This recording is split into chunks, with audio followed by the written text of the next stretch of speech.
টাকা কাবিন হলেও বিয়ে করব। চেহারা যেমনই হোক, বয়স যেমনই হোক, শুধু আমি একটা ভালো স্বামী চাই। একজন বোন, ওনার জীবনে গল্প শুনবো। ফুলি আপনার নাম, তাই না? জি। হ্যাঁ, ফুলি কোথা থেকে এসেছেন? কুড়িগ্রাম জেলা থেকে। কুড়িগ্রাম জেলা থেকে এসেছেন। এই যে আপনার পিছনে যে বেড়ার ঘরটা দেখছি, এই ঘরটা কি আপনাদের বেড়ার বাড়ি? জি। বেড়ার বাড়ি, তাই না? প্রিয় দর্শক, এই মুহূর্তে আমরা কুড়িগ্রামে আছি। কুড়িগ্রামে ফুলির বাড়িতে আছি। ফুলি, আপনার বাবা মা পরিবারে কে কে আছেন একটু বলবেন? পরিবারে আমার ছোট ভাই আছে, ছোট বোন আছে, আর মা আছে। মা আছে। আপনার বিয়ে শাদী হয়েছে? জি না। বিয়ে শাদী হয় নাই না? আপনার বয়স কত ফুলি? আমার বয়স 23+। 23+। আচ্ছা, কেমন জীবন সঙ্গী চাচ্ছেন? কেমন মনের মতো মানুষ চাচ্ছেন আপনি? আসলে মানুষটা যেমনই হোক, ভালো মনের মানুষ চাই। তার সাথে যদি আমি সারা জীবন সুখে শান্তিতে সংসার করতে পারি। এমন মানুষ চাচ্ছেন? জি। আচ্ছা, মানুষটার বয়স কেমন হবে, দেখতে কেমন হবে? উপরে সৌন্দর্য চাচ্ছেন না মনের সৌন্দর্য চাচ্ছেন?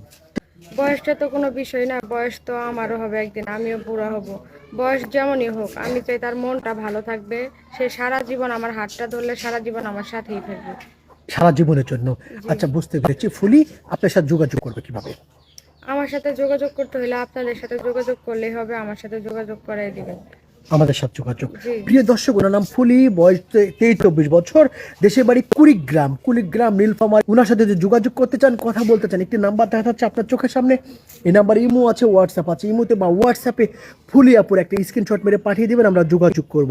ফুলি, নামাজ কালাম পড়া হয়? জি, ইনশাল্লাহ। আচ্ছা ফুলি আপু, ভালো থাকবেন। প্রিয় দর্শক, আবারও বলছি, স্ক্রিনশট মেরে পাঠিয়ে দিবেন, আমরা যোগাযোগ করব। আসসালামু আলাইকুম।